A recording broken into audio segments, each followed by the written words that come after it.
C'est quoi ça là?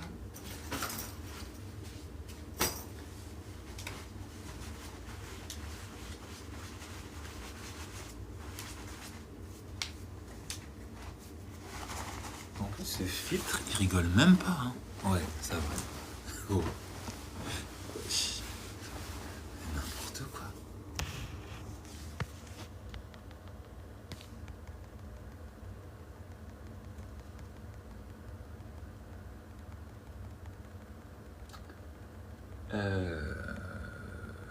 Non. Qu'est-ce que c'est? Ah, ok. Salut Asco. Salut Brown. Salut Nadi. Heidi. J'espère que vous allez bien. Ah, attends, je vais changer le... Je vais enlever ça, en fait. Voilà.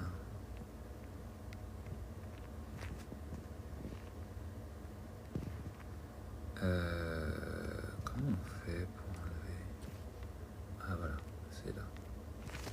Ah. Hop. Voilà. Comme ça, on est plus tranquille.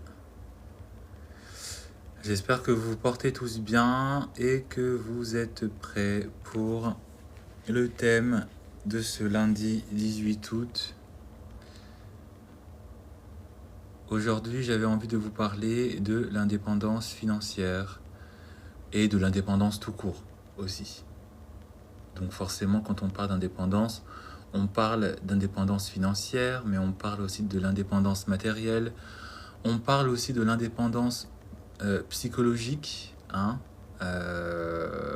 On parle dans indépendance de tout ce qui vous permet, tout ce qui doit vous permettre de garder, de gagner aussi une liberté, liberté de mouvement, liberté de choix, liberté de penser aussi. Pour ceux qui ne me connaissent pas, moi c'est Love Hills. Je suis coach en amour et en mindset. D'accord. Vous pouvez me retrouver ici sur cette chaîne, vous pouvez me retrouver sur Instagram, vous pouvez me retrouver aussi sur YouTube. Ça, avec le même intitulé, hein, Love Hills 30. Pourquoi est-ce que je parle d'indépendance? Pourquoi est-ce que je parle attendez, je me mets quand même correctement. Merci pour les tapotages, continuez comme ça. Continuez et continuons tous de tapoter pour permettre à ce live d'atteindre un maximum de personnes. Pourquoi je parle d'indépendance?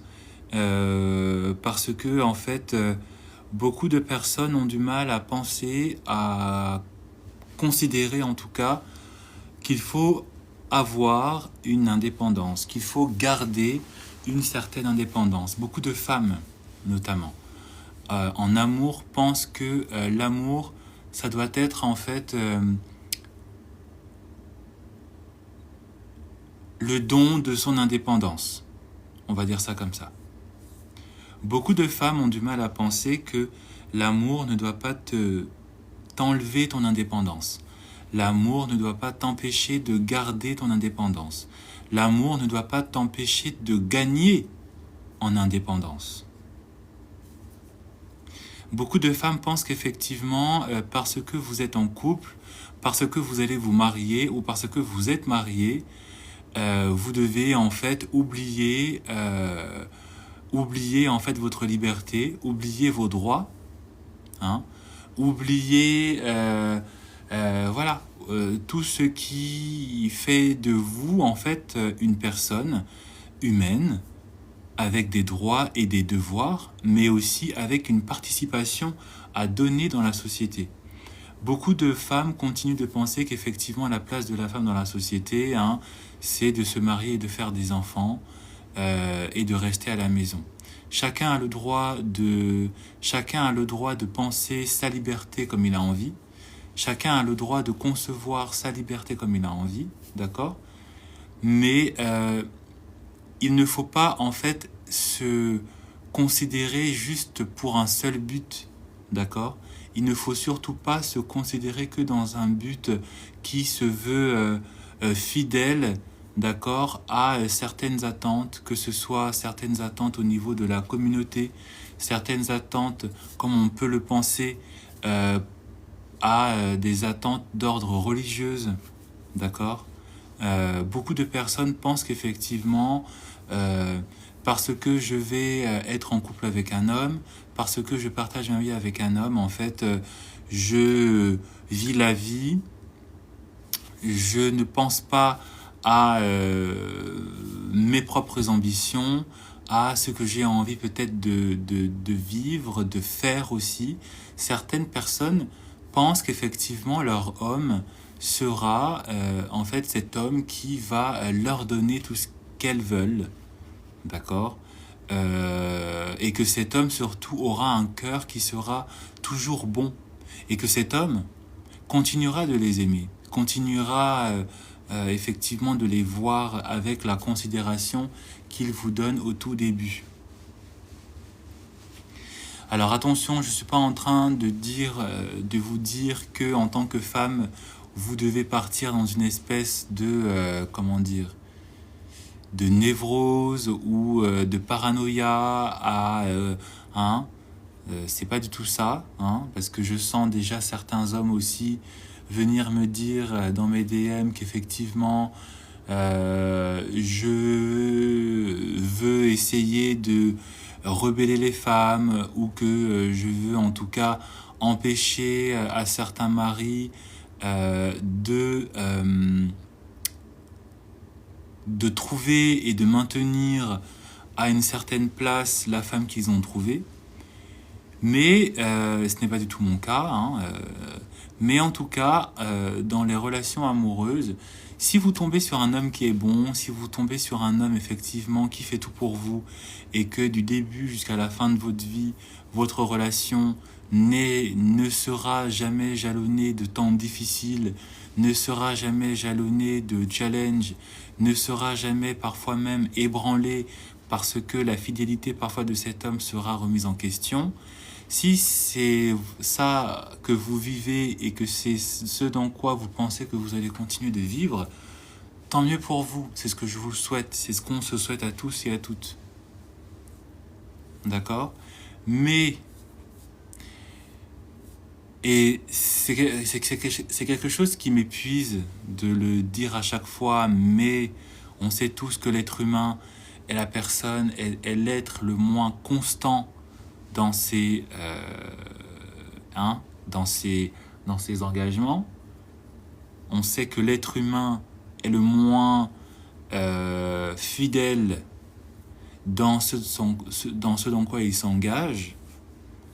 On sait que cet homme peut effectivement au début t'aimer sincèrement, d'accord, et vouloir peut-être te mettre dans une certaine case. Mais on sait qu'effectivement, avec le temps, il peut effectivement finir, et ça arrive souvent, ça arrive tout le temps même. Cet homme, au final, il se rend compte qu'au final, la case dans laquelle tu as accepté de te mettre parce qu'il le voulait, n'est peut-être plus cette case qui le rend heureux ou qui lui plaît. L'indépendance que tu as refusé d'avoir ou de garder, hein, la liberté financière que tu avais ou que tu as refusé de gagner parce que ton homme t'a dit qu'une femme ne travaille pas, parce que ton homme t'a dit qu'il te voulait que à la maison et à la cuisine. Cette même indépendance que tu as refusée et dans lequel il était content de te trouver et de t'honorer parce que tu correspondais effectivement, hein, à ce concept de la femme au foyer, hein, que beaucoup d'hommes adorent avoir. C'est ce même concept-là qui, un beau jour, peut effectivement se retourner contre toi parce que il va te trouver désuète, il va te trouver inintéressante, il va finir par te trouver parfois même plus belle, plus moche. Hein. Il va effectivement s'intéresser aux femmes auxquelles il ne voulait pas et il ne voulait plus te voir. soit par, comment dire, ça ne partait pas forcément d'une mauvaise volonté, parce que c'est le schéma dans lequel il a grandi, c'est le schéma peut-être dans lequel il a vu ses parents aussi grandir, donc effectivement il veut reproduire la même chose, donc c'est pas forcément dans un mauvais sens que certains hommes veulent leur femme au foyer, mais aussi parfois on remarque que certains hommes veulent certaines femmes au foyer pour empêcher à ces certaines femmes-là de garder et de gagner une certaine forme d'indépendance qu'ils ne veulent pas voir chez cette femme-là, mais qu'ils vont vouloir convoiter auprès d'autres femmes. Et c'est tous ces aspects, c'est tout cet aspect-là, c'est tout ces différents paramètres-là que j'ai envie d'aborder avec vous aujourd'hui, parce qu'effectivement, ce n'est pas à toi, ce n'est pas que à l'homme de décider de l'indépendance de la femme ou pas. On n'est plus dans une société où la femme est une propriété, parce que si vous ne le savez pas, dans l'ancien temps, et ça ne remonte pas à il y a un siècle ou 2 siècles, si vous remontez même dans les années, je sais pas, il y a 40, 50, 60 ans, c'est pas si loin, la femme encore ne votait pas. C'était que les hommes qui votaient. Pour qu'une femme travaille, c'était un peu compliqué. Pour qu'une femme ait un compte bancaire, c'était très compliqué. Pour qu'une femme ait le droit de lancer un business, c'était très très très compliqué. Pour qu'une femme ait une volonté comme ça de créer, de fonder une entreprise, de créer et de fonder une activité avec une source de revenus, il y a 40, 50, 60 ans, c'était inimaginable. Parce que c'était pas forcément que la loi l'interdisait. Parfois la loi l'interdisait, notamment pour le vote des femmes ou des choses comme ça, mais parfois dans les mœurs, c'était encore difficile à être accepté. D'accord ?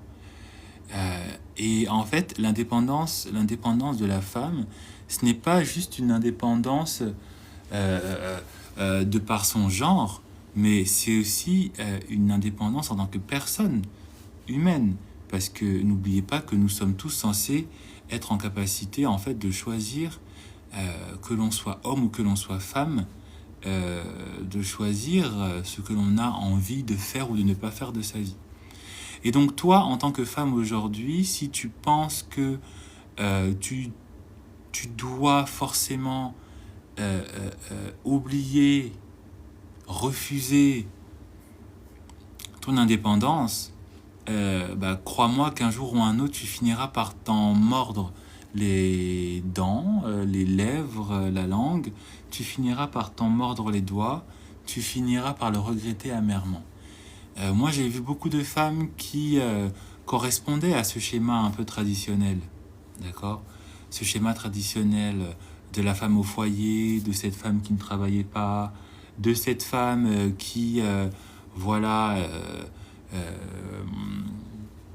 cette femme qui appartenait aussi souvent à une certaine classe sociale, parce que ce n'est pas juste que dans les foyers pauvres, ça peut être aussi dans les foyers très très aisés. Moi j'ai fréquenté certaines femmes qui effectivement n'avaient pas besoin de travailler parce que en fait le mari gagnait déjà beaucoup. Le mari gagne 10 000 euros, le mari gagne 15 000 euros, le mari gagne 20 000 euros. En fait, tous les besoins sont plus que satisfaits. Voilà. Moi, j'ai fréquenté certaines femmes où effectivement, le mari, il a l'équivalent de 3-4 salaires par mois. Voilà, moi j'ai fréquenté certains couples où effectivement, voilà. Et je ne parle pas de couples où monsieur est ministre, ou monsieur est député. Non, non. Il y a des hommes qui ont des responsabilités d'entreprise sans être les CEO, hein. Parce que tout le monde pense qu'effectivement il faut être CEO ou manager. Non, il y a des gens qui ont des grandes responsabilités, qui sont des employés, mais parce qu'ils travaillent dans certains secteurs, ils gagnent très très bien leur vie. Et effectivement, madame n'avait pas besoin de travailler. Parce que quand ton mari ramène 15 000 euros par mois à la maison par mois, t'as pas besoin de travailler. Je veux dire que le loyer est payé, les voitures sont payées, les chaussures sont payées, la bouffe, n'en parlons pas, les voyages, n'en parlons pas. Madame, en fait, vivait sur le salaire de son mari, parce qu'il a 15 000 euros par mois. Il a 15 000 euros par mois. Elles ont rencontré ces hommes-là. Ces hommes-là avaient déjà le nécessaire. Donc, le mec, il a 15 000 euros par mois, bah, il peut te faire des virements, il peut même te faire des virements à 5 000 euros. Il peut te virer 5 000 euros par mois s'il veut. Donc, effectivement, il y a des réalités où l'indépendance de la femme peut être, en tout cas, gentiment mise de côté. Voilà. Parce que, en fait, le mari pourvoit et le mari est vraiment très à l'aise. Mais cela ne doit pas t'empêcher en tant que femme de vouloir quand même garder une certaine indépendance. Parce qu'on ne sait jamais de quoi demain sera fait. Et on ne sait jamais de quoi sera faite ta relation. On ne sait jamais de quoi sera fait les sentiments de cet homme envers toi. On ne saura jamais de quoi sera fait tes propres sentiments envers cet homme. Parce qu'au début, effectivement, oui, tout est beau, tout est joli, oui, il est beau, il est gentil, oui, il t'offre des cadeaux, etc. Mais en fait, avec le temps, et c'est humain, parfois, quand on est en relation, les humeurs changent, les désirs changent. On voit tous les jours cette personne. Donc l'excitation, la joie que l'on ressentait au début de relation avec cet homme fait que ça change, parce que on entre dans une routine, on entre dans une habitude où en fait l'autre n'est plus si extraordinaire, où on commence à remarquer un peu plus ses défauts, et où aussi l'autre voit un peu plus nos défauts à nous.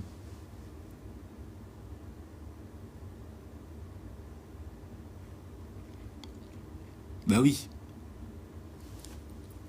Donc en fait, ton indépendance que tu refuses, ta liberté que tu refuses, tu ne sais pas en fait que c'est peut-être cette même liberté-là, cette même indépendance-là, qui peut et qui va te sauver quand ça va commencer à chauffer. Parce qu'il y a forcément un moment où, dans ta relation, ça va plus ou moins chauffer. Et parfois, c'est quand on pense que ça ne va pas chauffer, c'est là où ça chauffe dur. C'est là où ça chauffe. C'est là où c'est compliqué. Et quand effectivement ça commence à chauffer, pour plusieurs raisons, c'est pas forcément le fait qu'il t'a trompé, mais c'est juste que vous allez parfois être un peu plus en désaccord. Il y a des fois où effectivement ton mari, vous allez peut-être même refuser de vous voir parce que vous avez envie de voir autre chose, vous avez envie de voyager. Mais si toi, en tant que femme, tu n'as pas gardé ou entretenu ou anticipé ton indépendance, quand ces jours-là difficiles vont arriver, quand cette remise en question de ta relation va arriver, qu'est-ce que tu vas faire? Comment tu vas réaliser, comment tu vas aussi garder ton intégrité face à cet homme qui va subtilement remettre en question ta valeur en tant que femme. Parce que c'est pas parce que cet homme, il te fait des grandes promesses que toi, tu dois te dire que ce sera toujours le cas à perpétuité, que ce sera toujours le cas ad vitam aeternam. Et beaucoup de femmes, effectivement, se retrouvent dans des situations parfois très critiques parce qu'en fait, elles se rendent compte que et en général c'est trop tard, alors qu'elles auraient dû effectivement hein, avoir l'intuition. Elles auraient dû effectivement anticiper. Elles auraient dû effectivement garder aussi une certaine forme de liberté et ne pas juste vouloir se complaire aussi par esprit de facilité aux attentes d'un homme, alors qu'elles savent, mais elles refusent d'accepter, elles savent que un homme, il peut t'aimer lundi, et puis mercredi, il peut commencer à te dire « Mais est-ce que je t'aime vraiment, toi ?» Il peut te réapprécier jeudi, et puis dimanche, il te dit « Mais je suis pas très sûr. » C'est écourté en semaines, mais ça peut être écourté en mois, en années. Ça peut être allongé en mois, en années. Ça peut être allongé en décennies. Pendant les 5-6 premières années de votre relation, tout peut être parfait, tout peut être bien, mais la réalité du mariage, la réalité de la routine, surtout pour celles et ceux qui refusent de créer de la distance, de créer des challenges, de s'amuser avec elles-mêmes, qui sont toujours collées, serrées avec leur mari tous les jours, elles sont là et tout, ou ton mari il t'aime, collé tous les jours, tu ne veux pas garder aussi tant de... Tu oublies qu'à un moment donné, dans ta réalité de couple, ta valeur, comment dire, ta place sera parfois remise en question. Ta place sera mise à rude épreuve. Et si je fais ce live aujourd'hui, c'est que vous ayez toujours cet esprit d'anticipation. Vous ayez toujours cet esprit, en fait, où vous ne vous mettez pas en couple pour l'autre, mais où vous vous mettez en couple pour vous. Beaucoup de femmes se mettent en couple pour l'autre, mais beaucoup de femmes ne se mettent pas en couple pour elles-mêmes. Elles pensent être en couple pour elles-mêmes, mais en fait, vous n'êtes pas en couple pour vous-même. Vous vous mettez en couple pour l'homme. Vous vous mettez en couple pour les enfants. Vous vous mettez en couple parce que c'est l'heure de vous marier, parce que la famille commence à vous regarder bizarrement, ou parce que vous-même, vous vous jugez. Mais vous ne vous mettez pas en couple pour vous, pour vos intérêts, ou pour des intérêts qui soient valables. Et quand je dis que vous devez vous mettre en couple pour vous, c'est tout simplement le fait que vous devez vous mettre en couple dans le but de toujours savoir que peu importe votre relation ou votre situation maritale, vous devez garder votre indépendance. Vous devez garder en fait votre souveraineté sur vous-même. Et la seule souveraineté, d'accord, à laquelle vous devez penser constamment, que vous soyez en couple, marié, célibataire, peu importe, je suis désolé, mais c'est votre indépendance financière. C'est combien vous avez dans le compte. Mais c'est aussi qu'est-ce que vous faites dans votre quotidien. Quelles sont les activités que vous avez. Est-ce que vous savez vous occuper? Est-ce que vous pouvez vous occuper? Est-ce que vous avez des passions? Parce que dans le cas, effectivement, où l'homme... Parce que je vais prendre que les meilleurs exemples. On ne va pas prendre les exemples... Voilà. Dans le cas, effectivement, de ces femmes que j'ai fréquentées, de ces femmes que j'ai connues, d'accord, où effectivement, monsieur gagnait 15 000 € par mois, il y en avait qui étaient effectivement très malines.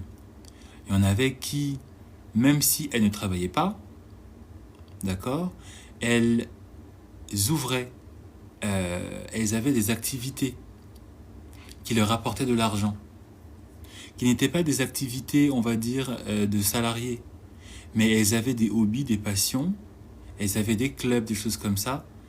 Elles vendaient des choses, elles vendaient des bijoux, elles vendaient... elles s'intéressaient à des activités d'histoire, des trucs comme ça. Elles participaient à des vies associatives qui leur apportaient de l'argent, ou elles créaient des choses associatives qui parfois leur rapportaient beaucoup, beaucoup d'argent. Elles lançaient des business, d'accord? Elles se lançaient sur les réseaux, elles donnaient des conseils. C'est ce que l'on voit aussi souvent dans les couples et dans les mariages de confession mormone. Hein? Nara Smith, par exemple, que vous connaissez, elle ne travaille pas. Hein? Mais tout le monde sait qu'elle est potentiellement même plus riche que son mari. Parce que toutes les collaborations qu'elle fait, toutes les robes qu'elle porte, tous les produits qu'elle met en avant, toutes les sollicitations qu'elle a, hein, parce qu'elle est influenceuse, elle se fait plus d'argent que son mari. Et si un jour, je ne lui souhaite pas, parce que bon, mais si un jour ça commence à chauffer dans son foyer, elle est tranquille. Si un jour son mari, avec ses grands yeux bleus là, on dirait la mer, il commence à vouloir jouer au fou avec elle, elle est tranquille. Elle prend ses affaires, elle prend ses enfants, elle rentre en Allemagne, tranquille, avec classe, première classe. Parce qu'elle a gardé en tête qu'il fallait qu'elle continue effectivement à avoir une indépendance. Alors, oui, évidemment, dans la comment on appelle ça, dans la vie de famille, dans la pratique familiale chez les Mormons, c'est mis en avant, c'est même parfois demandé que la femme, d'accord, soit un peu la vitrine de la famille sur les réseaux, parce qu'il ne faut pas oublier que dans cette confession-là, d'accord, faire de la bonne publicité, c'est important. Si vous regardez bien, toutes les grandes influenceuses familiales qui ont de l'importance, ce sont des gens qui sont de confession mormone. Ça ne veut pas dire qu'elles sont heureuses, ça ne veut pas dire que leur mariage est parfait, mais en tout cas, quelque part, il y a toujours cette volonté de vouloir garder chez la femme une forme d'indépendance, ou en tout cas de garder une image où la femme continue de garder une certaine forme d'indépendance.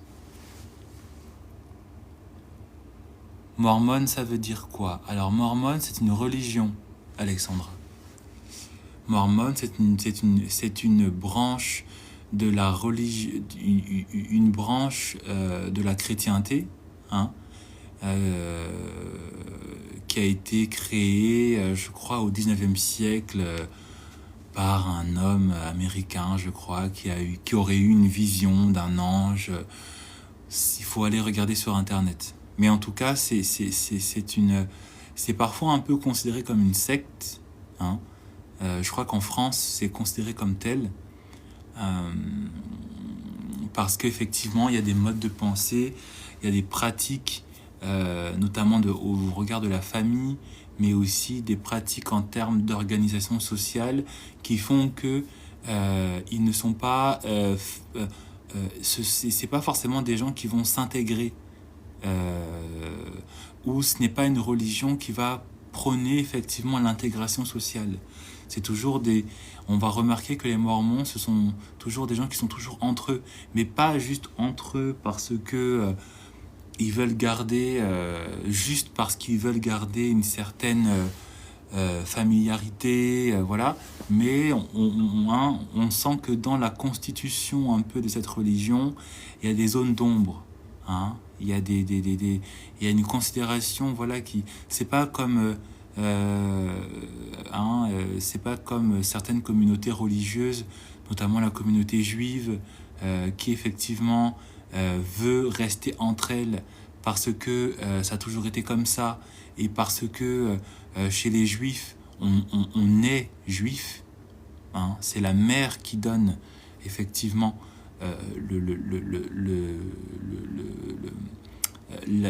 qui donne l'ascendance de ta foi, d'accord, hein, on est du verbe naître, on peut le devenir, mais c'est très difficile. Mais si tu ne nais pas d'une mère juive, tu n'es pas juif. D'accord ? Donc c'est ça, on peut entre guillemets comprendre, mais on remarque que dans la religion mormone, chez les Mormons, ça a un peu des tendances sectaires, pas dans le bon sens du terme, parce que toute religion en réalité est une secte, d'accord ? Voilà, mais ça a une déviance sectaire où on a comme une certaine influence, parfois négative, sur la liberté consciente et inconsciente des personnes.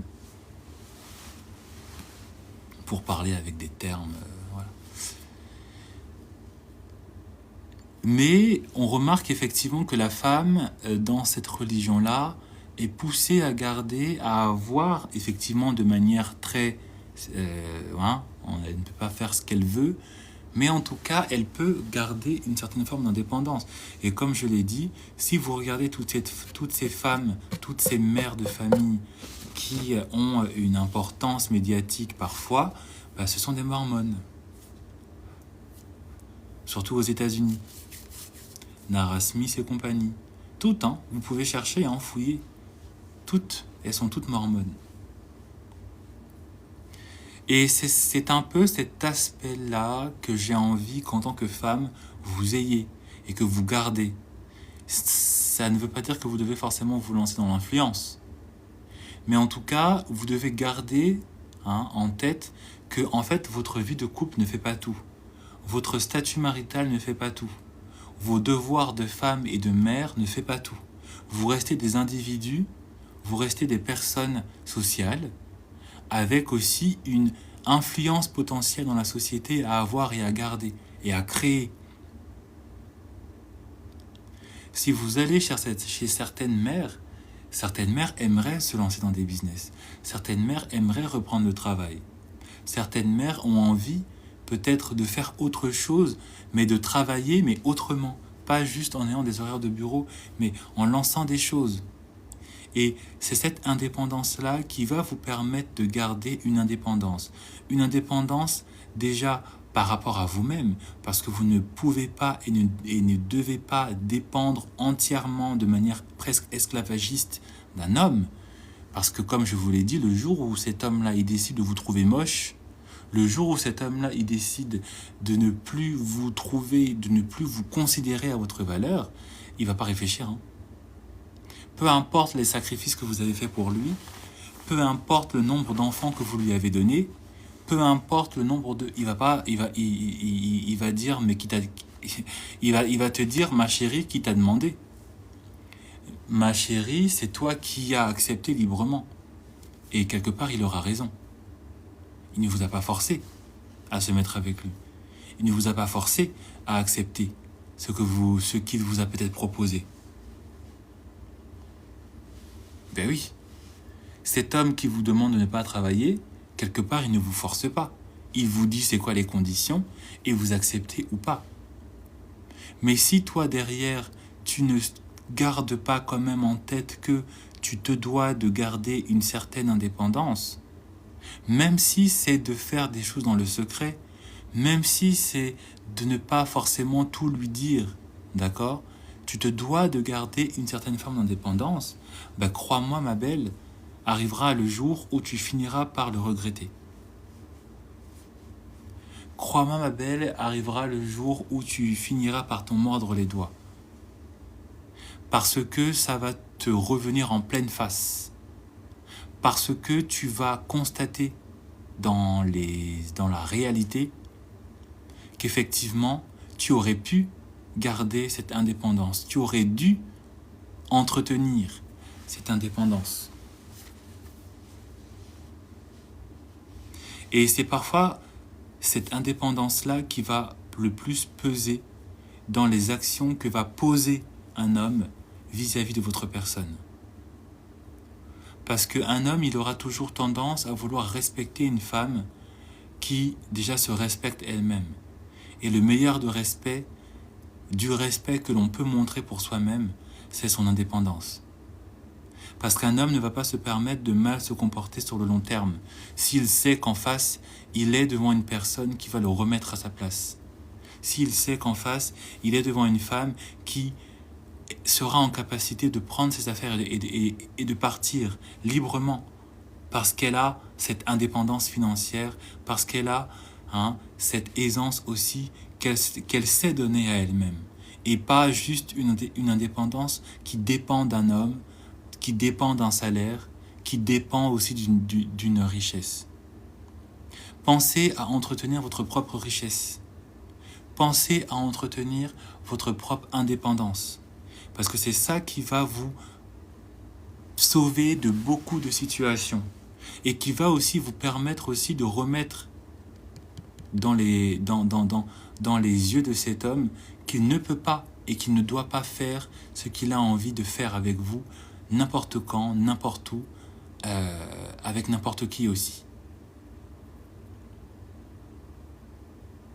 C'est vraiment très important ce que je suis en train de vous dire, parce que beaucoup de femmes, surtout effectivement, soit dans les milieux aussi très traditionnels, très religieux, beaucoup de femmes pensent que cet homme qui vous demande de ne pas travailler, pense que cet homme, ce sera l'homme de votre vie, alors que quelques mois plus tard, elles se rendent compte en fait qu'elles sont dans un cauchemar.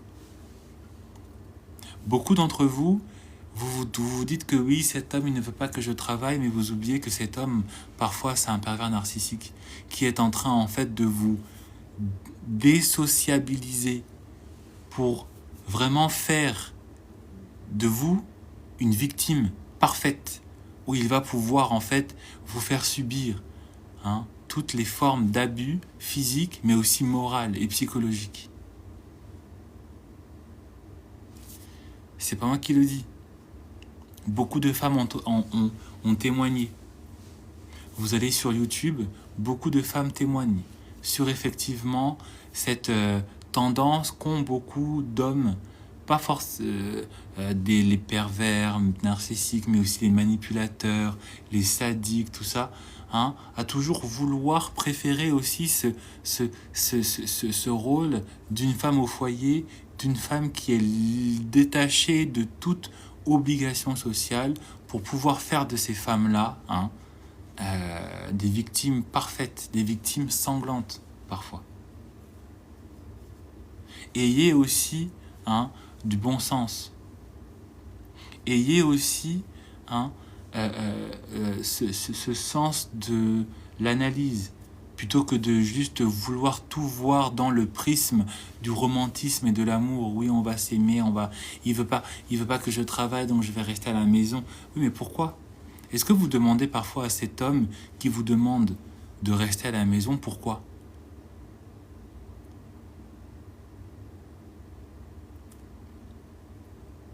Pourquoi ? Et si c'est juste et plutôt que de vous contenter d'une réponse faible, demandez oui, mais d'accord, tu veux que je reste à la maison parce que c'est ma place, mais pourquoi est-ce que c'est ma place ? Est-ce que sur le long terme, ce sera aussi ma place ? Est-ce que tu es en capacité d'assumer aussi cette place que tu veux que j'ai ? Parce que si tu veux que je reste à la maison, voilà tout ce que je t'exige. Parce que rester à la maison, c'est pas juste rester à la maison. Il faut aussi qu'il y ait une contrepartie. Il faut aussi que tu aies ta liberté. Il faut aussi que tu aies la capacité de pouvoir t'épanouir. Ta vie en tant que femme n'est pas juste, comme je l'ai dit, de correspondre à des attentes familiales, de faire le ménage et de faire des enfants. Tu as aussi des obligations de santé par rapport à toi-même. Est-ce que cet homme sera en capacité aussi de te donner cette possibilité de prendre soin de toi-même, de voyager, de faire du sport, de faire des activités, de aussi pouvoir te créer peut-être des événements, des choses comme ça, pour te permettre aussi de t'épanouir. Parce que l'indépendance, c'est pas juste financière, c'est aussi en termes d'activité, c'est aussi en termes de relations sociales. Rester à la maison, c'est pas que rester à la maison, c'est aussi garder une certaine forme de proximité avec la réalité sociale. C'est pas juste être là, coudre à la maison, nettoyer, laver, repasser et aller au cinéma tous les dimanches. c'est voir des amis, c'est s'intéresser à d'autres choses. Et c'est pour ça aussi que je dis que même si peut-être tu as un homme qui est en capacité de te donner la stabilité que tu recherches en correspondant à ce schéma-là de rester à la maison, il y a d'autres panels où cet homme n'est pas là. Et c'est de ton devoir de toucher, de développer ces panels-là dans tout ce que je viens de dire. Des activités, des fréquentations, des voyages, des activités sportives, de s'intéresser à des œuvres caritatives, de créer des choses, de fonder des choses, d'avoir aussi une visibilité sociale sur les réseaux, etc. Et c'est tout ça qui fait que l'homme te respectera, que l'homme sera en capacité de pouvoir te respecter, et où l'homme, s'il a parfois des envies, effectivement, de commencer à vouloir jouer au petit bandit, il va se retenir. Parce qu'il sait que la femme qu'il a en face, ce n'est pas n'importe qui. Parce qu'elle ne fait pas n'importe quoi, et parce qu'elle ne se laisse pas engager dans n'importe quoi avec n'importe qui. Et qu'elle garde toujours ses intérêts en tête.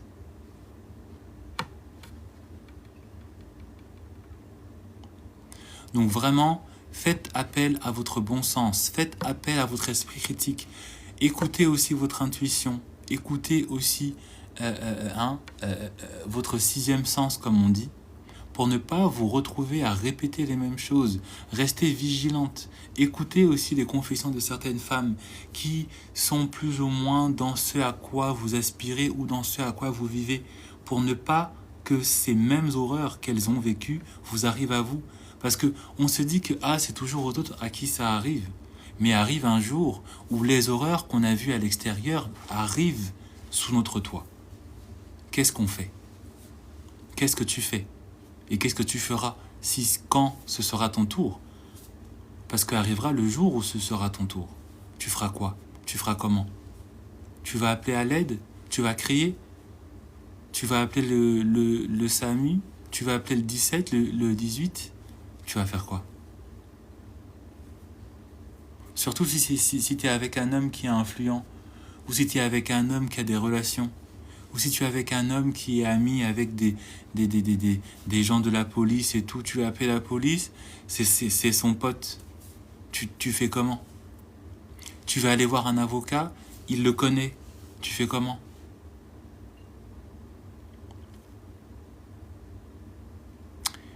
Pensez à votre indépendance, pensez à votre liberté, pensez à vous protéger. Je vous souhaite une bonne fin de journée et je vous dis à bientôt.